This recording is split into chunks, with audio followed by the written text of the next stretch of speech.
देश विदेश के आप सभी ब्राह्मण कुलभूषणों का, जिन्होंने पवित्रता का सुंदर पथ चुना है, जो पवित्रता के अवतार हैं, परम पवित्र हैं, शुद्धता की ओर, संपूर्ण शुद्धता की ओर बढ़ रहे हैं, पवित्रता के इस सागर से पवित्रता की प्रतिज्ञा करके उस पे बहुत दृढ़ है और पवित्र धर्म, पवित्र राज्य, पवित्र विश्व की स्थापना के सुंदर निमित्त हैं।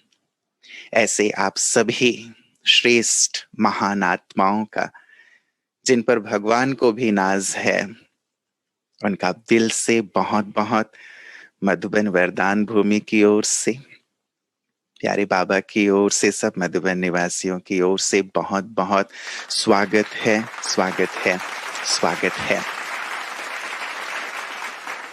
जो पवित्रता हमें इतना प्रिय है, जैसे गीत में हम सुन रहे थे, जिसने हमारे जीवन को सुंदर बना दिया है, खुशबूदार बना दिया है, वो पवित्रता सारे संसार को सुंदर लगने लगे तो कितना सुंदर हो, फिर तो कोई विघ्न और समस्या ही ना रहे।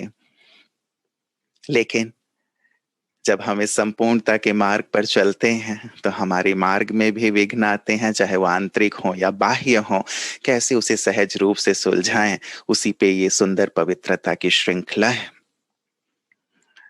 तुलसीदास जी का एक बहुत सुंदर कन्या रत्नावली से विवाह हुआ था।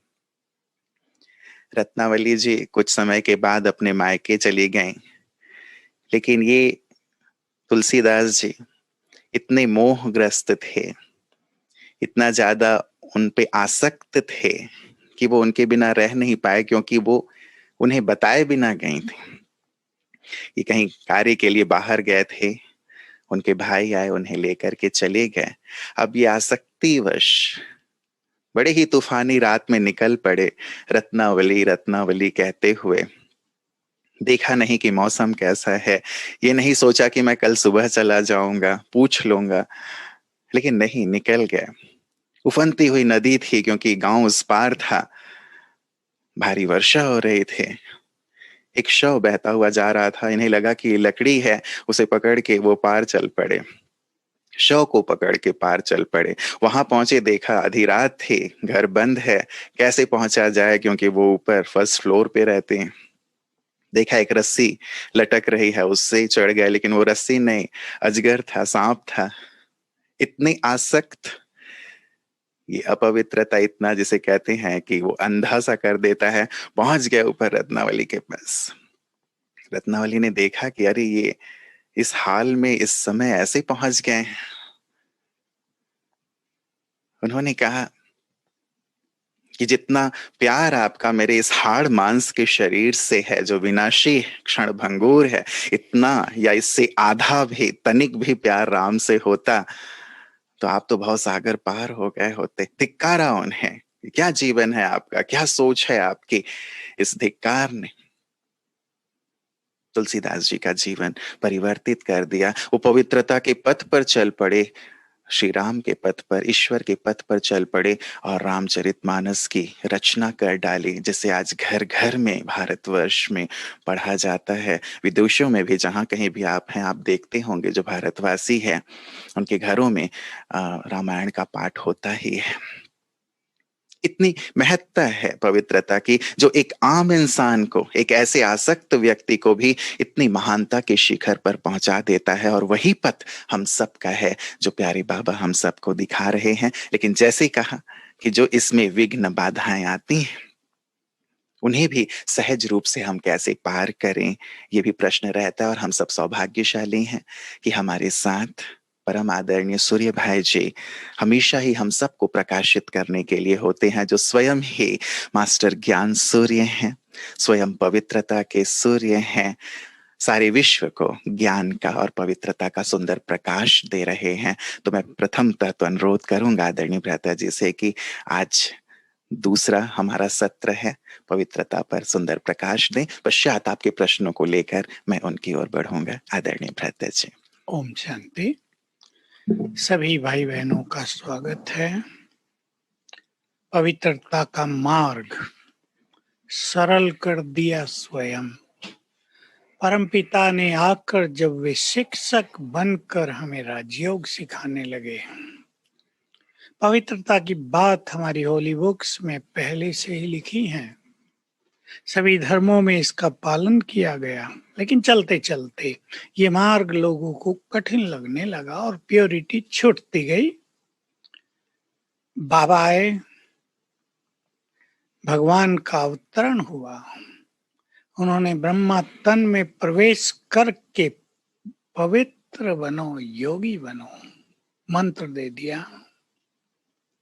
पवित्र बनने के लिए योगी बनना परम आवश्यक है, क्योंकि हमें कर्मेंद्रियों को कंट्रोल करना है। हमें अपने इमोशंस को कंट्रोल करना है। हमें कैसे पथ पर चलना है जो दुनिया के रास्तों से बिल्कुल विपरीत है। संसार हंसता भी है। कुछ लोग ये भी कहते हैं प्योरिटी का मार्ग तो अननेचुरल है। नेचुरल तो इम्प्योरिटी है, विकार नेचुरल है, क्योंकि वो भूल गए हमारी ओरिजिनल स्थिति में प्योरिटी ही नेचुरल थी। तो बाबा ने एक तो आकर हमें स्मृतियां दिलाई, दूसरा ऐसा राजयोग सिखाया जिसमें हम ऑलमाइटी से जुड़ गए। उसकी शक्तियां आने लगी, मन कंट्रोल होने लगा। बस यही सूत्र है, यही फॉर्मूला है, यही सीक्रेट है प्योरिटी के पीछे। तो जो जितना योग अभ्यास करते हैं, प्योरिटी उतनी ही इजी हो जाती है, एंजॉयबल हो जाती है। जो जितना अशरीरीपन का अभ्यास करते हैं, कर्मेंद्रियां उतनी ही शीतल होती जाती हैं। उनकी चंचलता, उनमें जो विकारों की फीलिंग्स है, अंश हैं, वो नष्ट होते रहते हैं। जितना जितना हमें अपने मूल स्वरूप की याद रहती है, मैं आत्मा परम पवित्र हूँ, पवित्र देवता थी।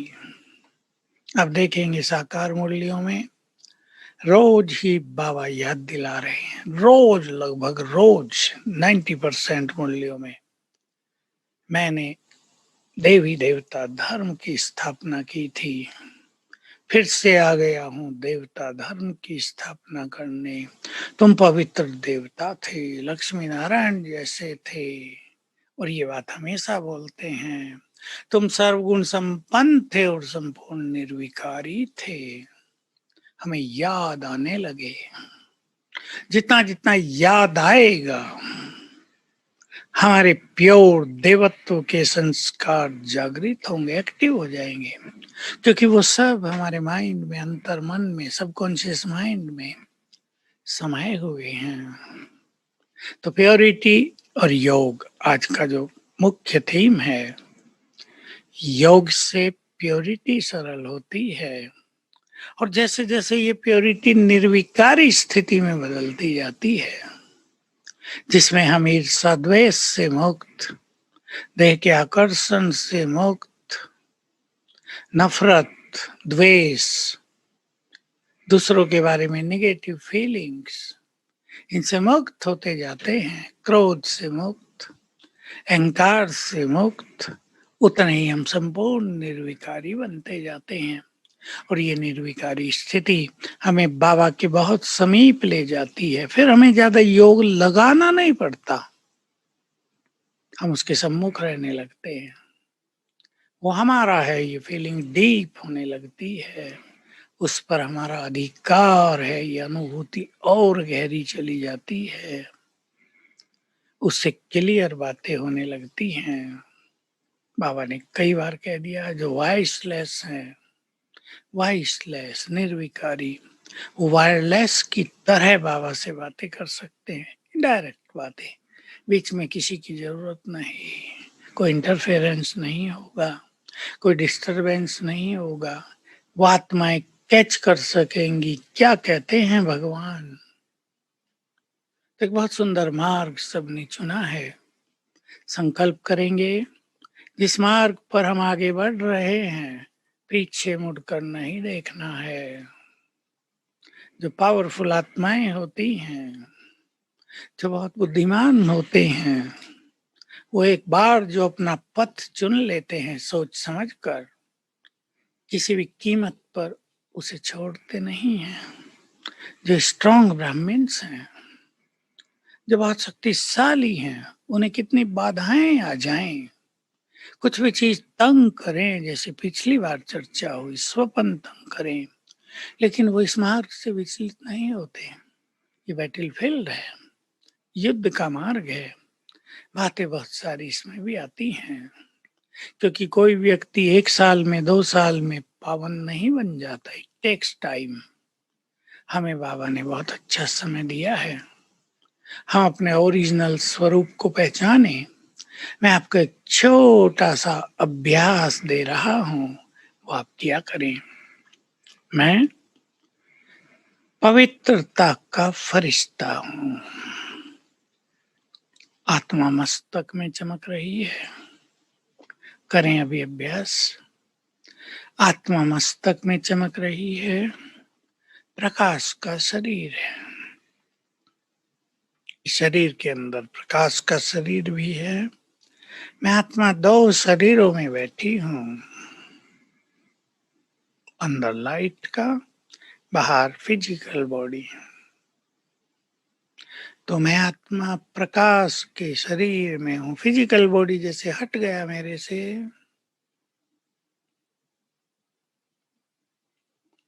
मैं पवित्रता का फरिश्ता हूं।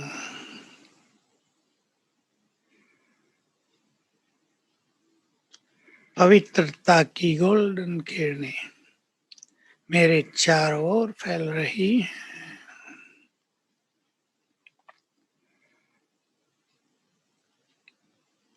और मेरे चारों ओर एक बहुत डिवाइन गोल्डन ऑरा बन गया है।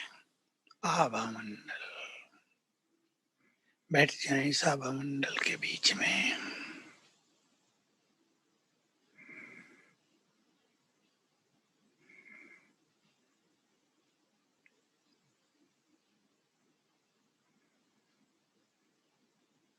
बस ये अभ्यास करेंगे। जो प्योरिटी के पथ पर इम्प्योरिटी के विघन आते हैं, उनके बारे में ज्यादा न सोचकर, वो आएंगे, उनके बारे में ज्यादा न सोचकर सुंदर अभ्यास करने हैं जो हम आपको देते रहेंगे। उन अभ्यास के द्वारा हमारे प्योर संस्कार जागृत होंगे, एक्टिव होते जाएंगे। हर तरह की इम्प्योरिटी नष्ट होती जाएगी। प्योरिटी का तेज ग्लो जीवन में, चेहरे पर बढ़ता जाएगा और प्योरिटी हमारे व्यवहार में दिखाई देने लगेगी। और ये बहुत अट्रैक्ट करेगी आत्माओं को। हमारी प्योरिटी बहुत अट्रैक्ट करेगी, लेकिन हमें किसी की ओर अट्रैक्ट नहीं होना है। हमारी प्योरिटी हमारी शक्ति है। सभी भाई बहनें अपनी प्योरिटी को अपना बल बना दें। सिंपल प्योरिटी नहीं, ऐसा छोटा सा बल्ब नहीं जिसकी लाइट हमें ही मिले, केवल साथियों को मिले, पर हमारी प्योरिटी की लाइट संसार तक पहुंचे।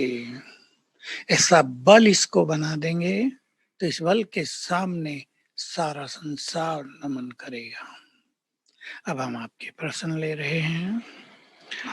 भ्राता जी, जब आप योग का अभ्यास कराते हैं और स्मृतियां जो बाबा ने दिलाई हैं वो स्मृतियां दिलाते हैं, तो सचमुच ये हमें बहुत सहज भी लगता है और आनंददायी भी लगता है। और यही कारण है कि हमने ये पवित्रता का पथ अपनाया है।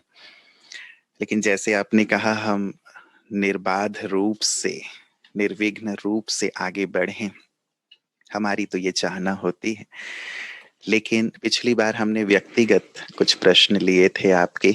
इस बार ज्यादातर जो कपल्स हैं, युगल हैं, जो ज्ञान में चलते हैं, उनके प्रश्न हैं। और उन्हें जो बाधाएं आती हैं उनकी बातें हैं, इसीलिए मैंने तुलसीदास जी और रत्नावली से शुरुआत की थी।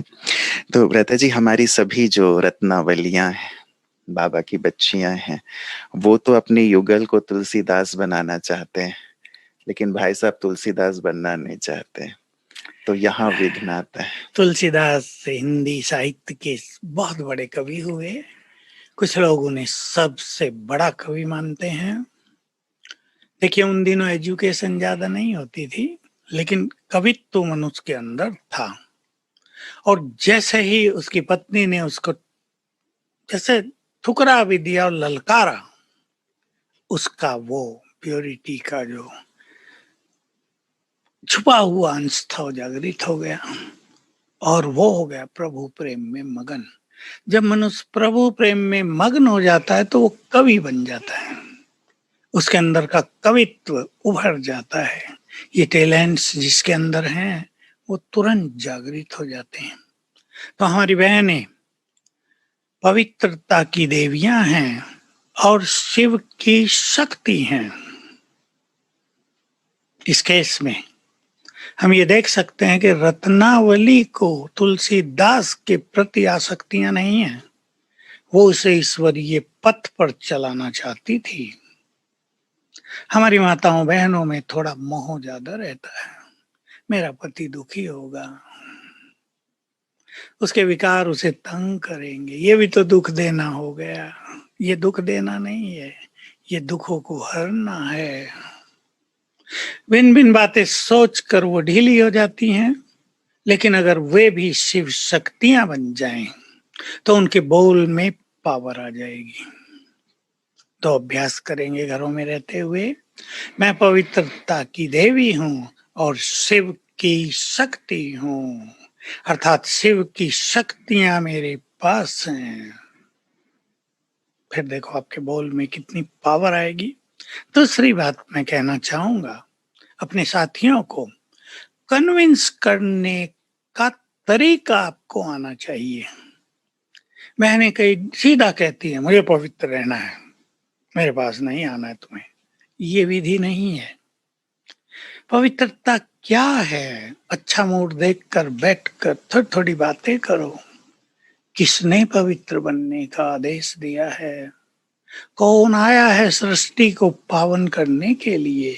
वो हमसे विकार मांग रहा है हमारे कल्याण के लिए, हमें सुख शांति प्रदान करने के लिए, हमें मूल स्थिति में पहुंचाने के लिए। तो समझाना बहुत अच्छे तरीके से है, जिसके अंदर योग की पावर है और समझाने का ठीक ठीक तरीका अपनाते हैं। आप अपने साथी को जानते हैं वो कैसे हैं, उनकी मनोवृत्तियों को जानते हुए उनको अच्छी अच्छी बातें सिखानी है। तुम ऐसे हो, तुम ऐसे हो, ये नहीं करना है, ये नहीं, बहुत ही रॉयल तरीके से। तो आपके साथी आपके सच्चे साथी बन जाएंगे। मैं एक छोटा सा सबकॉन्शियस माइंड का प्रयोग भी इसी में दे देता हूँ, आपको बहुत काम आएगा। जिनको कठिनाई होती है, नो डाउट माताओं को कठिनाई होती है, किसी के साथी थोड़े सहयोगी होते हैं तो किसी के साथी कुछ वायलेंट भी होते हैं। सवेरे जैसे ही आप उठो, बाबा को गुड मॉर्निंग करो, थोड़े से सुंदर विचार करो, कितना सुंदर जीवन है। याद दिलाओ अपने को, मैं विजयी रतन हूँ, पवित्रता की देवी हूँ। ये आत्मा, अपने साथी को आत्मा देखना, ये आत्मा बहुत अच्छी है, ये भी पवित्र आत्मा भगवान की संतान है, ये मेरी पूर्ण सहयोगी है। 5 बार कर लें इसी सीक्वेंस में। निश्चित रूप से कुछ ही दिन करने पर, 21 दिन अवश्य करेंगे, कुछ ही दिन में आपके सामने रिजल्ट बहुत सुंदर आने लगेगा। जी। कईयों के उत्तर भले आगे हों व्रता जी, आपने कहा है सार रूप में, फिर भी मैं उनके प्रश्न लेना चाहूंगा। युगल का कहना है कि हम दोनों विवाहित जीवन में एक साथ चल रहे हैं, तो ये पवित्रता का इतना बड़ा जो डिसीजन है आप अकेले कैसे ले सकते हैं? तो हम क्या जवाब दें? ठीक है, ये भी बहुत सौ का क्वेश्चन होता है, लेकिन क्या आप अपने साथी की परमिशन की इंतजार करेंगे? भगवान के आदेश का पालन करने के लिए यदि आपका साथी जीवन भर आपको परमिशन न दे, तो आप कौन सा मार्ग चुनेंगे? सोच लेना है ये। दोनों मिलकर चलें तो बहुत अच्छा है, लेकिन आपको यदि ये मार्ग सुंदर लगता है, यदि ये मार्ग कल्याणकारी लगता है, और यदि आपको पता है कि ये जीवन साथी तो आपका अब है और जल्द ही ये साथ पूरा भी होने वाला है, अलग-अलग जन्म में अलग-अलग जीवन साथी मिलेंगे, तो आप उनको कन्विंस कर सकते हैं। थोड़ा आपको शक्तिशाली बनना पड़ेगा और जैसे मैंने कहा, कन्विंस करने की भिन्न-भिन्न विधियाँ भी अपनानी पड़ेंगी। पवित्र भोजन खिलाओ, भोजन बनाते हुए मैं परम पवित्र आत्मा हूँ, बहुत याद करो। आपका लक्ष्य होना चाहिए उनके पवित्र संस्कारों को भी जगाना, क्योंकि हैं तो वो सब देवकुल के ही। थोड़ा-सा स्ट्रॉन्ग बनना होगा, मार्ग सहज हो जाएगा। जी, उनका कहना होता है भ्राता जी, मतलब युगल का भी और दुनिया में भी जो साइकोलॉजिस्ट हैं या प्रचलन में जो चीज़ है वो यही कि विवाह का मतलब ही है एक शारीरिक संबंध, जो न केवल शरीर को लेकिन हमारे मन को भी जोड़ता है। भावनात्मक रूप से भी हम एक-दूसरे के करीब आते हैं और एक-एक सुंदर-सा रिश्ता 2 लोगों के बीच बनता है। ऐसे में दोनों में से यदि कोई एक पवित्रता को धारण करना चाहे, तो उस रिश्ते में ख़ासियत ही नहीं रह जाती, वो तो एक आम रिश्ता हो जाता है और वो जो एक मधुर संबंध है, वो कटुता में बदल जाता है। बिल्कुल ठीक है, ये अनुभवों की बातें हैं बहुतों की, लेकिन आजकल के रिश्ते कितने सुखदायी हैं, आप सब जानते हैं। विषय विकारों पर डिपेंड जो रिश्ते हैं, वो क्षणिक ही होते हैं। मैं तो आज देख रहा हूँ 20-20 साल, 25-25 साल मैरिज के बाद भी लोग अलग हो रहे हैं, डिवोर्स कर रहे हैं। तो ये निर्णय आपको लेना है। मनोवैज्ञानिकों की बात अलग है, उनके पास ईश्वरीय ज्ञान नहीं है। इसलिए मनोवैज्ञानिकों का ज्ञान परफेक्ट नहीं है। मैं तो खुला कहता हूँ, कोई मनोवैज्ञानिक मेरे से इस बात में डिबेट कर सकता है। मैं उन्हें चैलेंज करता हूँ, आपका ज्ञान इनकम्प्लीट है। क्योंकि मनोविज्ञान का ज्ञान एक रिसर्च पर बेस्ड है और रिसर्च इज नेवर परफेक्ट।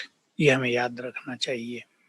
अगर उन्हें पता चल जाए कि अब से 100 साल पहले मनुष्य के मन की क्या स्थिति थी, उससे 500 साल पहले क्या स्थिति थी, 1000 साल पहले क्या स्थिति थी, तो उनके विचार बदल सकते हैं। फ्राइड के भी विचार बदले थे। उसने जो 50 साल की आयु से पहले लिखा है वो अलग है, और जो 50 साल की आयु के बाद लिखा है वो कुछ और है।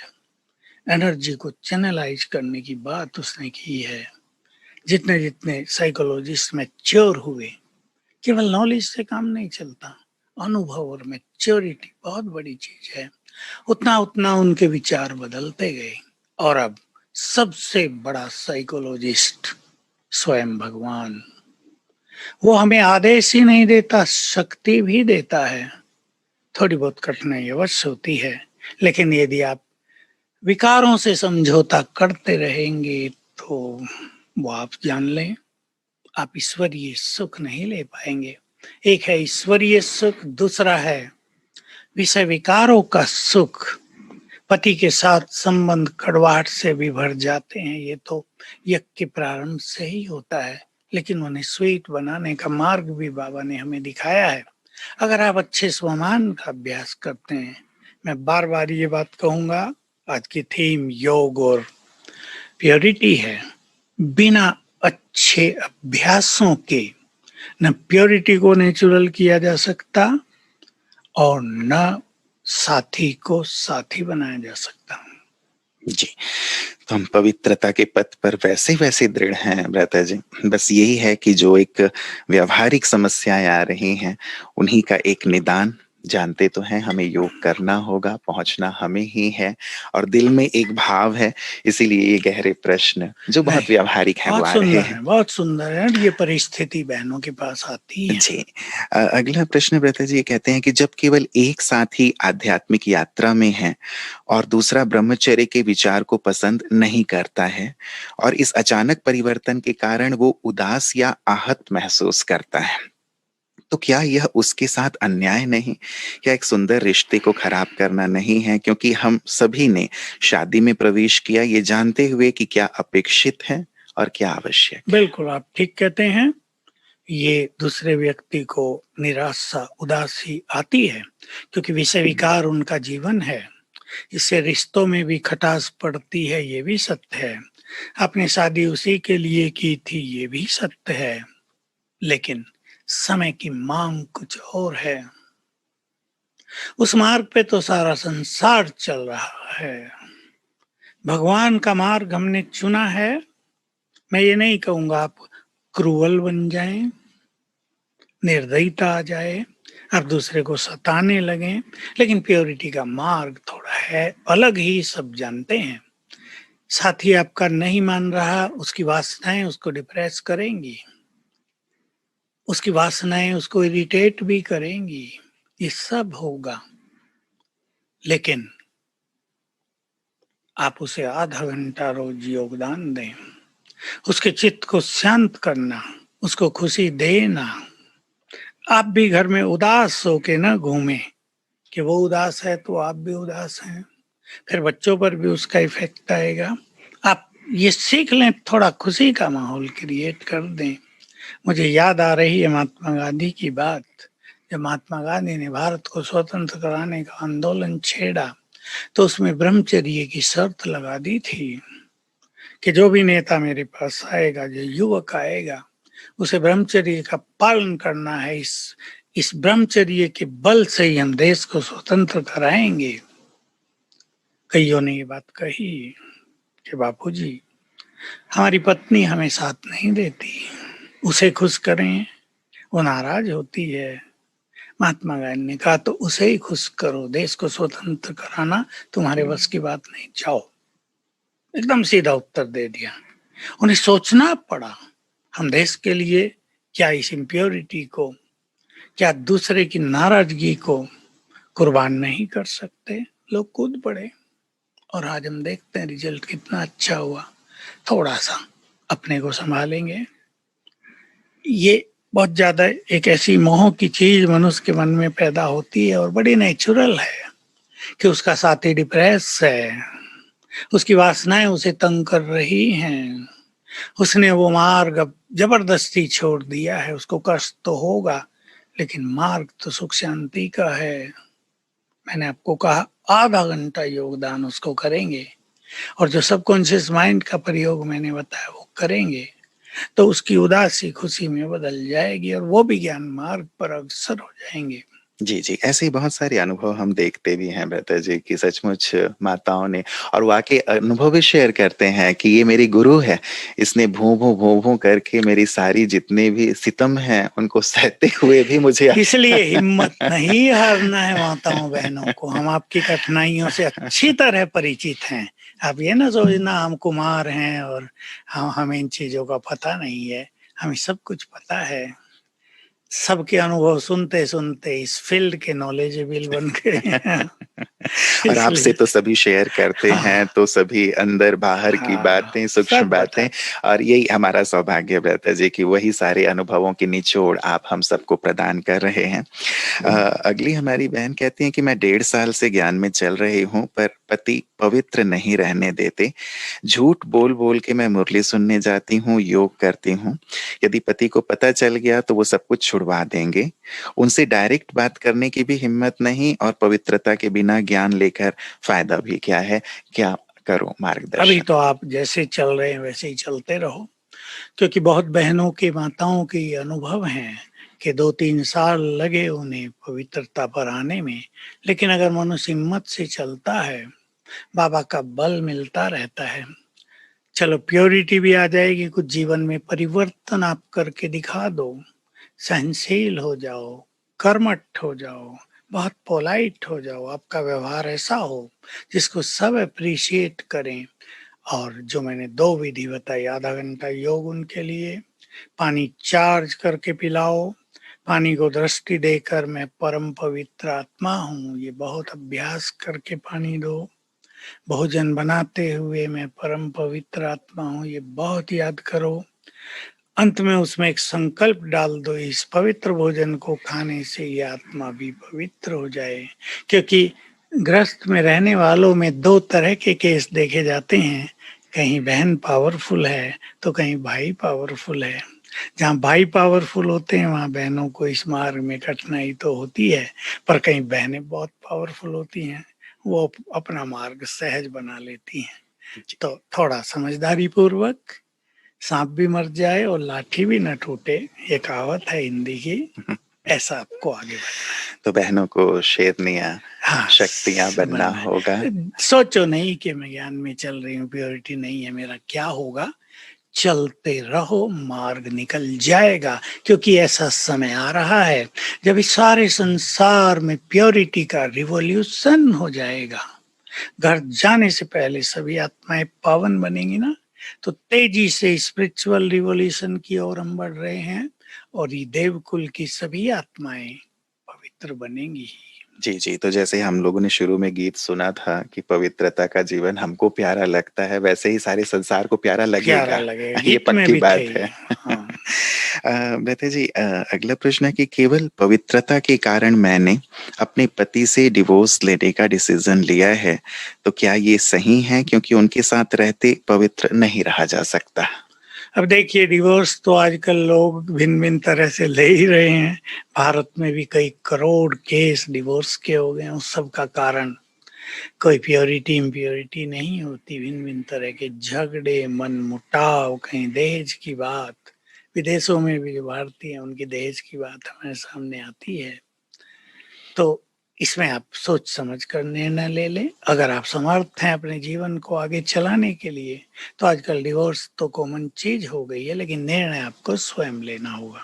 जी, फिर समाज की भी कई बातें होती हैं, हाँ, अकेले रहने की बात होती हाँ, है, बिल्कुल। कई प्रकार की, तो ये भी एक मन में फिर आता है कि पवित्रता को लेकर के ये डिवोर्स ठीक है या फिर हम अकेले रह पाएंगे या हाँ, नहीं? इसीलिए मैंने कहा आगा पीछा सब सोच लो, क्योंकि अकेला रहना भी थोड़ा कठिन है कलयुग में।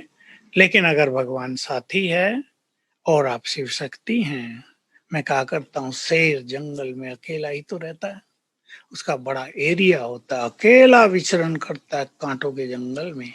शेरनी बन जाओ, अकेलापन फील नहीं होगा। ईश्वरीय आनंद बहुत बड़ा आनंद है। हमारी प्योरिटी हमारी सुरक्षा करती है, हमारे प्योर वाइब्रेशंस हमें सेफ रखेंगे, जीवन एंजॉयमेंट से भर जाएगा। लेकिन इस बात को मैं अंडरलाइन करूंगा, यदि आप डिवोर्स लेते हैं बहुत बड़ा त्याग होगा आपका, तो आपको अपने जीवन को स्पिरिचुअलिटी से भरना होगा। कई लोग डिवोर्स लेकर फिर साधारण रह जाते हैं, योग नहीं लगता तो भी डिवोर्स क्यों लिया था, जीवन में खुशी नहीं है, फिर ये त्याग करके क्या किया आपने। इसलिए अगर आप में सामर्थ्य है कि आप स्पिरिचुअली बहुत आगे बढ़ेंगे, तो कुछ भी त्याग करना, उसमें हर्जा नहीं। जी जी, मतलब ये निर्णय सोच समझ के ही लिया लेना जाना चाहिए। चाहिए, और ये करने के बाद फिर हमें अच्छी तपस्या करनी होगी, आनंदमय जीवन हो। अन्यथा कहीं ये विचार न सताने लगे कि मैंने सही किया या गलत किया, हाँ, वो नहीं होना चाहिए। इसके ठीक विपरीत एक प्रश्न है व्रत जी, कि हमारी पवित्रता की धारणा से परेशान होकर युगल हमें डिवोर्स देने की या फिर दूसरी शादी करने की धमकी देते हैं, यहाँ क्या करें? नहीं, देखिए उस व्यक्ति में अपने इमोशंस हैं वासनाओं के, तो वो तो स्वतंत्र हैं। अभी आप अपना मार्ग छोड़ेंगे, या तो आप अपना मार्ग छोड़ दो या उसे उसके मार्ग पे चलने दो। ये निर्णय भी आपको ही लेना होगा, क्योंकि हर एक व्यक्ति अपने जीवन का खुद जिम्मेदार है। इस निर्णय के बाद आपके जीवन में जो कठिनाई आएंगी वो भी संभव है, उसकी जिम्मेदार आप स्वयं होंगी। और अगर आप स्पिरिचुअल पावर से अपने को भर लेंगी तो कोई कठिनाई नहीं आएगी। आप ईश्वरीय सेवा में लगा दें, इसके बारे में अपनी बहनों से बात कर लें और ये भी सोच समझ कर निर्णय लेंगे। जी, जी। लोग ऐसी स्थितियों को देखकर जो पैदा होती हैं पवित्रता को लेकर, तो लोग कहते हैं ये ब्रह्मा कुमारियाँ तो घर फिटाती हैं। ये शांति स्थापन करने की बात करती हैं और ये अशांति की स्थापना करने वाली बन गई हैं। तो ये बिल्कुल, तो मन में एक भाव आता है कि मैं डिससर्विस तो नहीं कर रही हूँ। आपका भाव भी ठीक है और ये बात भी ठीक है। जब से बाबा आए, बाबा भी आप जानते होंगे मुरलियों में कभी-कभी हँसी मज़ाक किया करते हैं।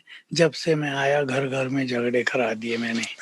मज़ाक बाबा भी करते हैं क्योंकि ये सत्य है, एक पवित्र बनेगा दूसरा नहीं बनेगा, तो झगड़े मार-पीट भी होंगे।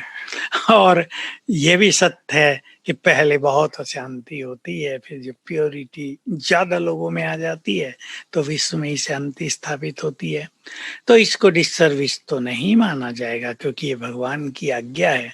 हमें तो उसकी आज्ञा पर चलना, सर्विस डिससर्विस का वो जाने, क्योंकि ये बात शुरू से चलती आई है। कईयों के घरों में ऐसे केस हो गए कि ब्रह्मा कुमारियों का नाम सुनना नहीं चाहते, लोग गाली देते हैं, इन्होंने फलाने का घर फिटा दिया है। लेकिन उन्हें पता नहीं कि ये प्योरिटी के बल से संसार को स्वर्ग बना रही हैं। एक-एक की प्योरिटी संसार के लिए बड़ा प्रकाश होगा। इसलिए ये सोचकर आपको परेशान नहीं होना है। यदि आपने प्योरिटी के महत्व को समझ लिया है, मैं ये सबके लिए कहना चाहूँगा, यदि आपने प्योरिटी के महत्व को समझ लिया है, इससे क्या मिलने वाला है? भगवान की तो प्राप्ति रोज होगी ही, रोज उससे मिलन की अनुभूति होगी, लेकिन जन्म-जन्म का भाग्य श्रेष्ठ बनेगा। सर्व ईश्वरीय खजानों से हम भरपूर हो जाएंगे और भी बहुत कुछ मिलेगा। यदि आपने इसके महत्व को समझ लिया है, फिर आपको निर्णय लेना सहज होगा। जी, जी। मतलब हाँ, ये हमारे लिए होमवर्क भी हो गया कि हम पवित्रता से जो प्राप्तियाँ हैं उसकी एक अच्छी लिस्ट बना लें, अपने सामने रखें, उस पर भी एक नज़र डाल लें कि ये धारणा भले ही थोड़ी तकलीफ दे रही हो बाहरी रूप से, प्राप्तियाँ कितनी अथाह हैं सारे कल्प के लिए। एक छोटी-सी लाइन ज्ञान की शुरुआत में मैंने अपनी डायरी में लिखी थी, संदर्भ अनुसार याद आ गया कि तुम्हारी 5 मिनट की कामांधता तुम्हारे पूरे 5000 वर्ष को अंधकार में बना सकती है। अब ये निर्णय तुम्हारा है कि वो क्षणिक आनंद जो भासता है उसकी ओर, या फिर पूरे 5000 वर्ष का प्रकाश, आनंद, सर्व प्राप्तियां। निर्णय हम सबको खुद करना है। फिर भी एक व्यावहारिक प्रश्न और ब्रतज, हम पवित्रता की धारणा पर चलते हैं, युगल थोड़ा नाराज रहते हैं, लेकिन जब कभी हमारी तबीयत खराब होती है तो युगल ही हमारी सेवा करते हैं। तो उन्हें ऐसा लगता है कि जब हमारा स्वार्थ होता है तो हम उन्हें करीब आने देते हैं, और नहीं तो कहते हैं कि 10 फीट दूर रहो। अभी तो कोरोना वाले भी कह रहे हैं 10 फीट की दूरी है और मास्क है जरूरी। कोरोना वालों को हम क्या कहेंगे। नहीं, ठीक बात है। इसका अर्थ ये है कि जिसका भी ये प्रश्न है और जिन लोगों की भी ये समस्याएं हैं, उनका अर्थ है कि उनके जो पति हैं बहुत समझदार हैं, वो एक अच्छी आत्मा है। आप उनके लिए मन में ये शुभ भावना और प्रेम अवश्य रखें कि ये भगवान की एक बहुत अच्छी आत्मा है। आपको ये भूलना नहीं चाहिए, आपके सवेरे के वाइब्रेशंस दूसरे व्यक्ति पर गहरी छाप छोड़ते हैं। उसके प्रभाव से कोई बच नहीं सकता संसार में। सुंदर विचारों के प्रभाव से आप उन्हें अपना गुड फ्रेंड बना सकते हैं। बिल्कुल, ये मैंने बहुतों को कराया है और ये हजारों अनुभव हो गए हैं कि हम अपनी भावनाएं बदल दें।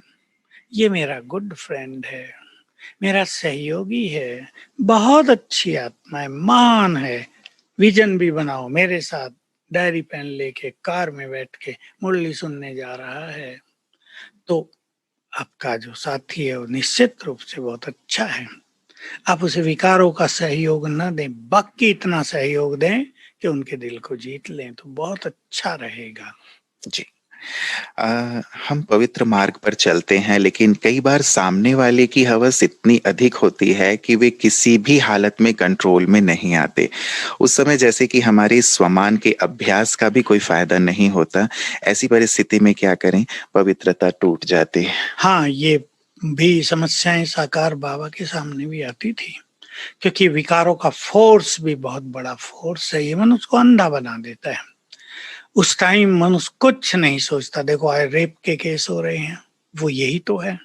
उनकी काम वासना इतनी बढ़ती है कि वो छोटे बच्चों से भी संभोग कर लेते हैं और फिर पूरा जीवन जेल में या फांसी लगती है। और वो सोचते हैं कि देखो 1 मिनट की हमारी वासना ने सब कुछ नष्ट कर दिया। उनके परिवारों की बदनामी होती है, उनके बच्चों की शादियां नहीं होती हैं, उसे नीचा करके चलते हैं। बड़े भी लोग ये कांड कर रहे हैं और युवक भी बहुत कर रहे हैं संसार में, केवल भारत में नहीं, संसार में बहुत रेप के केस होने लगे हैं। तो ये काम मनुष्य को अंधा बना रहा है और ये काम ही सब विकारों की जड़ है। बाबा ने ये कह दिया है। देखो मैं बाबा की श्रीमत सुना रहा हूँ, इसको और रूप से न लेना आप, कि कभी अगर ऐसा दूसरे की ओर से हो जाए तो पाप आपको नहीं लगेगा, लेकिन आपकी इच्छा नहीं होनी चाहिए। आप जिस अभ्यास में रहते हैं वो करते रहो, उस टाइम नहीं काम करेगा, सारा दिन करो और इस पर विजय मिल ही जाएगी। जी, जी। मतलब इसमें फिर दिल शिकस्त होने वाली बात बात नहीं नहीं है। है, कई बार ऐसा लगता है कि हम इतनी छोड़ दें। परिश्रम से आगे बढ़ रहे हैं और बाबा पवित्रता को इतना पक्का करते हैं और इतने गहरे शब्द कहते हैं कि फिर लगता है कि हमारी तो जो वैल्यू है वो कम हो गई, कमाई का खत्म हो कमाई भी गई। हमारी खत्म हो गई। तो ये एक सुंदर सी बात रखें कि हमारी तरफ से इच्छा ना हो। कहीं मैंने शास्त्रों की एक बात पढ़ी थी भ्राता जी, इसी पवित्रता के संदर्भ में ही। तो किसी ने एग्जाम्पल दिया कि यदि जो डॉगी होता है वो यदि तुलसी के ऊपर यदि मूत्र विसर्जन भी कर दे तो वो अपवित्र नहीं हो जाती, उसकी पवित्रता वैसी ही होती है। तो इसीलिए हम इसमें अपने आप को किसी भी प्रकार से दोष ना दें। जब ज्ञान में नए नए होते हैं तो उमंग उत्साह के कारण धारणा करना शुरू भी करते हैं, पर धीरे धीरे धारणा कई बार बोझ लगने लगती है या धारणा टूटती है। लगता है संकल्प संकल्प करने में कहीं हमने जल्दबाजी तो नहीं की, पर उस समय न उस दुनिया में जा सकते हैं और न ही ज्ञान को छोड़ सकते हैं। तो कई बार घुटन महसूस होती है। इससे कैसे बाहर निकलें? क्या निमित्त को बताना जरूरी है? क्या सेवा करना छोड़ दें? क्या करें? देखिए, यदि आपकी निमित्त आत्मा बहुत बुद्धिमान है और आपकी बातों को समा कर आपको अच्छे मार्ग दिखा सकती है तो बता देने में अच्छा है, लेकिन सभी निमित्त आत्माएं ऐसी बुद्धिमान नहीं होती। ये क्या हो रहा है कि यदि हमने योग बल से अपनी वासनाओं को नष्ट नहीं किया है, उन्हें दबाया है, केवल क्या है, प्रतिज्ञा से, संकल्प से हम उन्हें दबा देते हैं, लेकिन योग बल से उसके बीज को हमें नष्ट करना है। यदि वो नहीं होता तो वो जागृत होता है। 70 साल के बूढ़ों में भी जागृत होता है। हमारे यहाँ तो साधुओं की कई घटनाएं हो गई। 75-75 साल के प्रसिद्ध साधु भिखारी बन गए, जेल में पड़े हैं। तो ये वासनाएं बिना योग बल के नष्ट नहीं होती। इसलिए मन में यदि कुछ आपके आ रहा है, केवल आप फिजिकली कुछ नहीं करते, तो सेवाओं को कंटिन्यू करें। लेकिन यदि आप फिजिकली भी फेल हो जाते हैं तो फिर उन सेवाओं को, जैसे भोजन बनाने की सेवा, यज्ञ में भोग बनाने की सेवा, उसमें आप हिस्सा न लें। ये आपके लिए फायदेमंद होगा, क्योंकि वो भोग भगवान को स्वीकार्य नहीं होगा। लेकिन अब आप अपना अच्छा एक प्लान बनाएं। मैं सभी को कह रहा हूँ, इसमें कुमार कुमारियां, टीचर बहनें, गृहस्थी, सबके लिए एक ही नियम है। सबके अंदर वासनाओं का एक बहुत बड़ा भंडार है, 2500 साल का। मैं इसे भंडार कह रहा हूँ, कईयों में ज्यादा, कईयों में कम। उसको योग अग्नि से जलाना होगा। इसमें स्वमान, पावरफुल योग, अपने पांचों स्वरूपों का अभ्यास करना, अशरीरीपन, ये 4 चीजें लेकर चलें। बहुत लोगों के साथ ऐसा हो रहा हो, वो 25 साल से ज्ञान में चल रहे हैं, कहते हैं हम 25 साल से ज्ञान में चल रहे हैं। मैं हंसी में पूछा करता हूँ, योग में कितने साल से चल रहे हो? सोचते हैं ये क्या पूछ लिया। मैं पूछता हूँ योग कितना होता है रोज? आधा घंटा, 1 घंटा। वो तो व्यर्थ करने से नष्ट हो जाता है आपका। इधर उधर के संकल्प किए वो तो नष्ट हो गया, तो इम्प्योरिटी बढ़ेगी। कोई कहीं भी हो, समर्पित हो या ग्रस्त में हो, अगर 4 घंटे भिन्न भिन्न तरह का योग का अभ्यास नहीं है तो आप अपने इम्प्योर इमोशंस को कंट्रोल नहीं कर सकेंगे। इसलिए साधनाओं पे ध्यान दें। जी, जी। मतलब हम इस मार्ग पर चल पड़े हैं तो हमें साधना करनी होगी ताकि हम पवित्रता को नेचुरल। एन्जॉय कर सकें और नेचुरल बना नहीं तो सकें। ऐसा हो रहा है कि बीमारी लेके डॉक्टर के पास गए, हुँ, डॉक्टर ने कुछ परहेज बता दिया, दवाई भी दी, दवाई कभी कभी खाते हैं, परहेज छोड़ दिया, फिर कहते हैं कैसा डॉक्टर है, हुँ, बीमारी ठीक नहीं होती। ये गलती हाल खुद हो की है। जाता। अच्छा, मतलब एक चीज़ रहता है जी, कई बार हम चल रहे हैं, धारणा हमारे लिए हमें अच्छी भी लगती है, लेकिन जो आपने कहा 4 घंटे अच्छा योग हो, यदि वो योग नहीं हो रहा है, तो फिर हमारी ये इम्प्योरिटी तो बढ़ेगी या सताएगी। बिल्कुल। क्या करें? योग करें, प्लान बनाएं, कम से कम देखो, मैं पीछे क्लासेज में छोटी सी बात कही, आप अमृत वेला जरूर उठें। शुद्ध वातावरण, प्रकृति की प्योरिटी आपको बल देगी, क्योंकि शरीर की शुद्धि, कर्मेंद्रियां शीतल होना ये भी जरूरी होता है। दूसरी चीज, 10-10 मिनट या 15 मिनट आप 3 बार बैठें। आप जॉब में हैं, 2 बार तो जरूर बैठें। आप जॉब में नहीं हैं, 4 बार बैठें और भिन्न भिन्न योग के अभ्यास करें। बहुत सारी ड्रिल्स हमने बताई, बाबा ने जो बताई हमने वो सब क्लासेस में दी हैं, और लोग भी बताते हैं। जो आपको अच्छा लगे वो ड्रिल करो। तो क्या है, योग अभ्यास करने से योग में रुचि बढ़ेगी। बिना अभ्यास के फिर मन नहीं लगता, एकाग्रता नहीं होती, तो योग पूरा छूट जाता है। दूसरी बात, कर्मों में रहते हुए कुछ ना कुछ अभ्यास चलता रहे। मैंने कर्म योग पे बहुत अच्छी क्लास चलाई, यूट्यूब पे उपलब्ध है, गहरी बातें, आप क्लिक करेंगे कर्म योग की 2-3 क्लास मिलेंगी। भोजन बनाते क्या करें, पानी पीते क्या करें, जूस पीते क्या करें, घर से बाहर चलें क्या करें, मुरली सुनते क्या करें, ऑफिस में बैठकर क्या अभ्यास करें। अगर आप एक प्लान बनाएं तो ये काम कठिन नहीं है।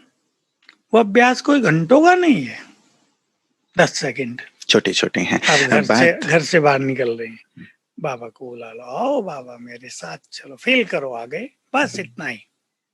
बात वही है भ्राता जी, हम अभ्यास तो करें, लेकिन वो अनुभूति नहीं हो रही है, वो रस नहीं मिल रहा है, उसमें एकाग्रता नहीं हो रही है, तभी तो ये प्रॉब्लम हो रही है। मैं आपको फिर से कह रहा हूँ, 3 मास अपने को डेडिकेट कर दो इन अभ्यासों के लिए, और ये भूल जाओ कि आपको कुछ अनुभव होगा।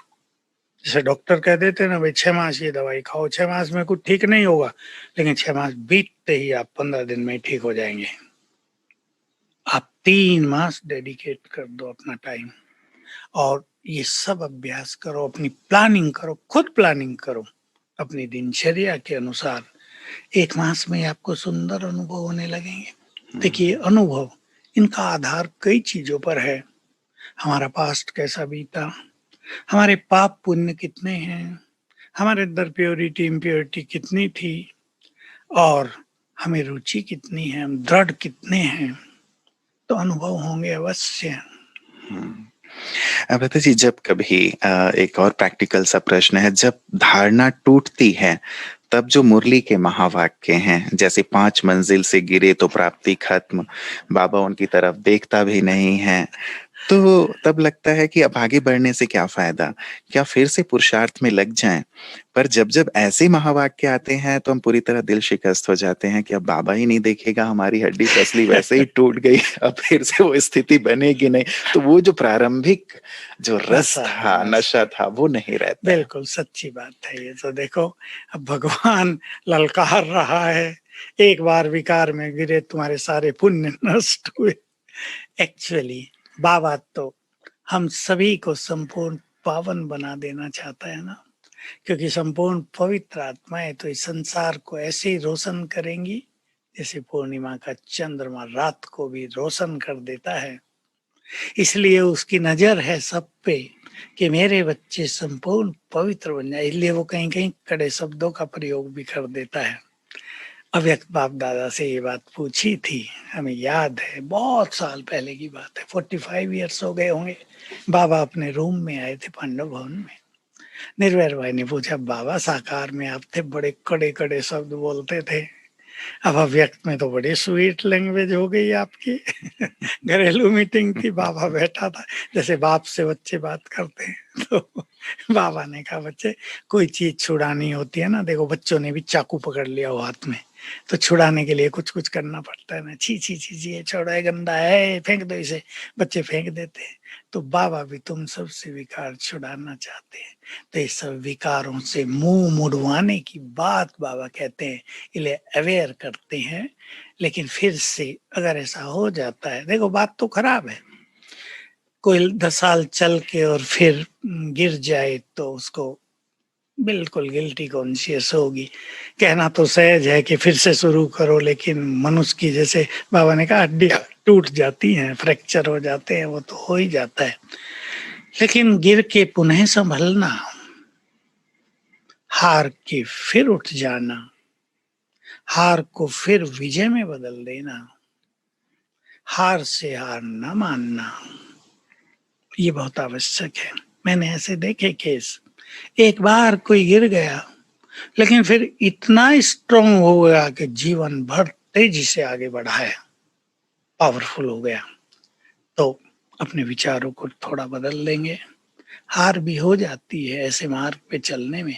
बड़े बड़े सन्यासी हम तो देखते हैं ना भारत में, तपस्वी हार खा जाते हैं, फिर आगे बढ़ते हैं, पार हो जाते हैं। इसलिए हार आपको हरा न दे, आप फिर पार हो जाओ, बस ये अभ्यास करना। मतलब अपने उमंग उत्साह को हमें कम नहीं होने देना है। यदि किसी कारण से ऐसा हुआ तो भी उत्साह पूर्वक डबल फोर्स के साथ हम डबल आगे फोर्स से बढ़ें, चलना और कुछ पड़ेगा। और भी ज्यादा, यदि ये 2 घंटे योग था तो 4 कर लें, कुछ इस प्रकार की प्रतिज्ञाएं और कर लें। एक पॉजिटिव पनिशमेंट अपने आप को दी जा सकती दी है। जा सकती है। बाबा ने भी ये कहा, जैसे जी। भाई भोजन हम आधा करेंगे आज से, हम्म। हम ये चीज नहीं खाएंगे, हम इस बुराई को छोड़ रहे हैं, आज के से हम 2 घंटा योग में बैठेंगे, ऐसी सजा, जी जी, रॉयल सजा, बिल्कुल बिल्कुल। खतरनाक नहीं। जो हमारे पुरुषार्थ को आगे बढ़ाए, कि हमारा योग का चार्ट बढ़ जाए, हमारा अमृत वेला अच्छा होगा, अच्छा हो गया, दिनचर्या में हम ऐसे रहेंगे, सेवाओं बस में हम इतना टाइम, अपना धन इतना लगा देंगे, इस प्रकार की। से खाना आधा कर देंगे तो शायद कमजोर ना हो जाए। नहीं, एक टाइम आधा करना एक चाहिए। टाइम आधा कर दीजिए। तीनों टाइम के लोग फुल खा लेते हैं, वो थोड़ा गलत होता है। और कम से कम रात को, हाँ, रात को ताकि सुबह भी अच्छा हो। और ये हर एक को खुद सोच लेना। किसी को लंच आधा करने से बहुत सुखद फीलिंग रहती है, जी। किसी को डिनर न हो आधा करने से अच्छा रहता है, कोई ब्रेकफास्ट छोड़कर बहुत सुखी रहते हैं, तो कोई भरपेट खा के सुखी रहते हैं। ये हर एक की बॉडी की फिजियोलॉजी, सही एनाटॉमी कहते हैं इसको, वो अलग अलग है, जी जी, उस अनुसार कर लेना निर्णय चाहिए। करें। प्रथा जी, जब भी ब्रह्मचर्य की चर्चा होती है तो उसको पुरुष की दृष्टि से ही देखा जाता है, उसका समर्थन किया जाता है। महिलाओं को तो देवी का दर्जा दिया जाता है और माना जाता है कि उनके लिए इसका पालन करना बहुत आसान है, लेकिन ये सच नहीं हो सकता है। और अब फिर से इस आध्यात्मिक यात्रा में उनके पास शर्म महसूस किए बिना चर्चा करने के लिए सुरक्षित जगह नहीं है, ओपनली वो चर्चा नहीं कर पाती। ये उनकी शरीर की ज़रूरतें या भावनात्मक ज़रूरतें या माँ बनने की ज़रूरत हो सकती है। इस यात्रा में हम अपनी और अपनी बहनों की मदद कैसे करें? उनकी अपनी एक फीलिंग है वैसे, जैसे भावनात्मक भी हो सकती है, शारीरिक आवश्यकता भी फ़ील हो सकती है, और उनमें माँ बनने की एक प्रबल आकांक्षा रहती है। होती है, वो सब ठीक है ये बात, लेकिन ये सब बातें संगम युग की नहीं है। अगर हम संगम युग में आ गए हैं, अगर भगवान से मिलन हो गया है, अगर सत्य प्राप्त हो गया, हमें बहुत बड़ी चीज थी, हम युगों से इस सत्य की तलाश में थे, सत्य कहीं नहीं मिल रहा था। अगर हमें सत्य मिल गया है, स्वयं भगवान मिल गया है, हमने सब कुछ गहराई से रियलाइज कर लिया है, तो माँ तो आप बन सकती हैं, लेकिन बच्चा आपके नाक में दम करने वाला आ गया तो क्या करेंगी? कहेंगी माँ न बनना ही अच्छा था। मैं ये ऐसे ही नहीं सुना रहा हंसी में, ये केस आजकल बहुत हो रहे हैं। बच्चे ने जन्म लिया, जन्मते ही विकलांग है, जन्म लिया बच्चा, उसको ब्रेन डेवलप ही नहीं हुआ है, माँ कहती है मैं इसे देख देख कर रो ही रही हूँ, मेरा तो सारा सुख चला गया जीवन का, भगवान भी छूट गया, खुशी भी गई, जीवन भी गया, बच्चा आया भी लेकिन कुछ नहीं मिला मुझे। क्योंकि आजकल जो संतान उत्पन्न हो रही हैं वो न जाने कैसे कर्मों का खाता लेकर आ रही हैं। इसलिए ठीक है, मैं मना नहीं कर रहा हूँ कि माताओं की, लेडीज की इच्छा होती है वो माँ बने, लेकिन उनसे भी पूछ लो जो कई बच्चों की माँ है, उन्हें कितना कष्ट है जीवन में, संघर्ष हो रहे हैं आजकल। अब भगवान को अपना बच्चा बना लो, उसकी माँ बन जाओ जरा, जगत माँ बन जाओ, जगत की पालना में लग जाओ, श्री कृष्ण की माँ बनने के सपने देखो, देवताओं की माँ बनने के सपने देखो, तो शायद आप बहुत महान बन जाएंगी। बाबा ने तो बहनों को ही चुना ना, पुरुषों के लिए कहा जाता था ब्रह्मचर्य, पर भगवान ने इस परंपरा को बदल दिया है, मात्र शक्ति को आगे कर दिया और कह दिया है प्योरिटी को धारण करना आपके लिए सरल है। इसलिए अब भगवान की माननी है, चिंतन आप स्वयं करेंगे। जी। कई बार लोग बहुत कुछ कहते हैं, भगवान की बात तो हम सुनते हैं कि शादी हुई है तो एक बच्चा तो होना ही चाहिए, और यदि नहीं तो वो फिर तरह-तरह की बातें करते हैं। समाज में कई प्रकार की बातें होती हैं, आप जानते हैं, समझते हैं।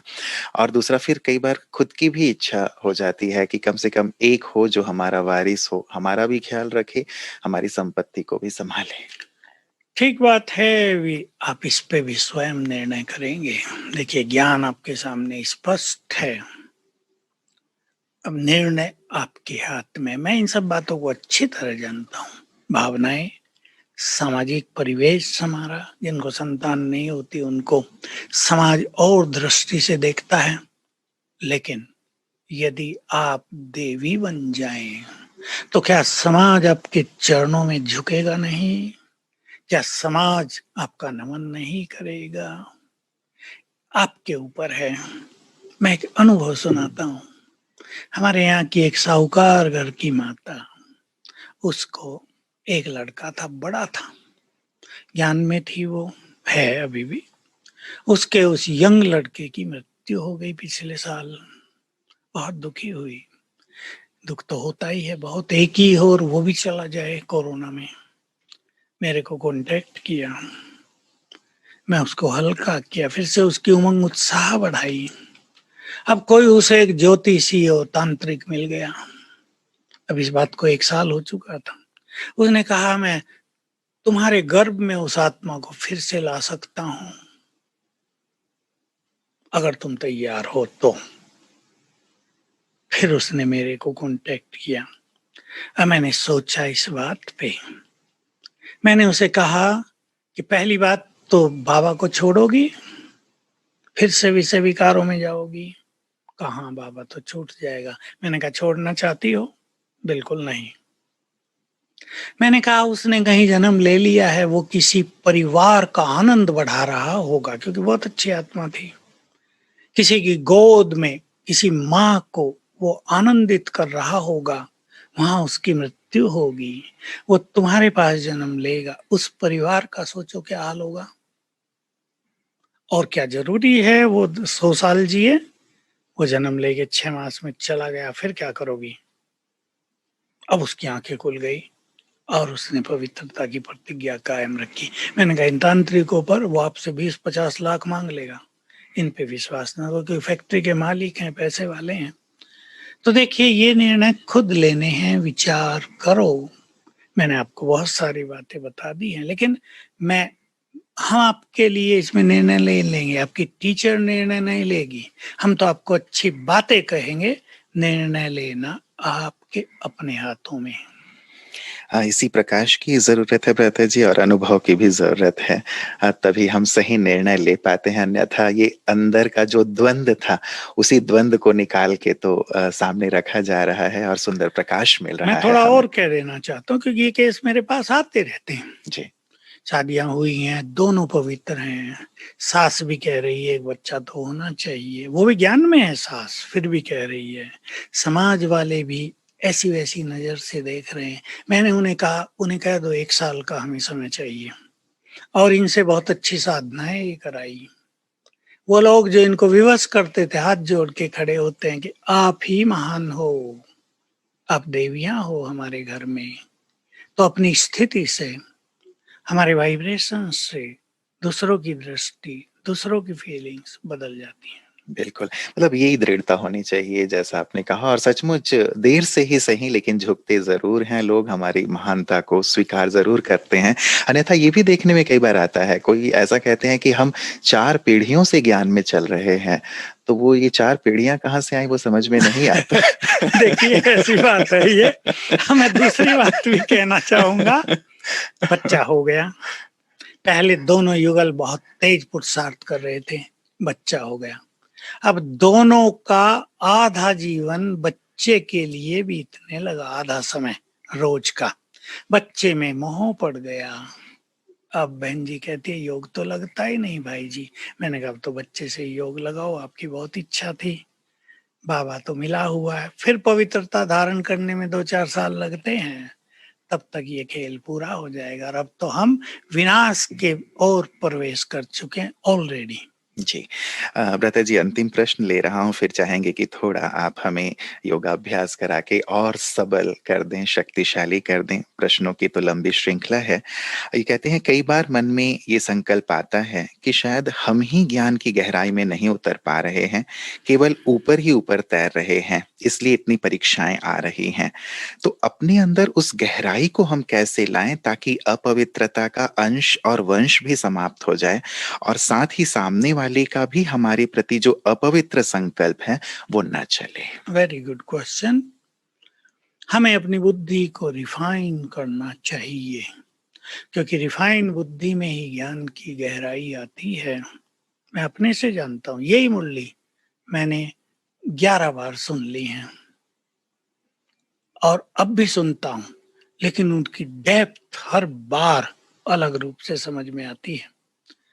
अनुभव हमें अपने अभ्यासों के द्वारा ही होते हैं।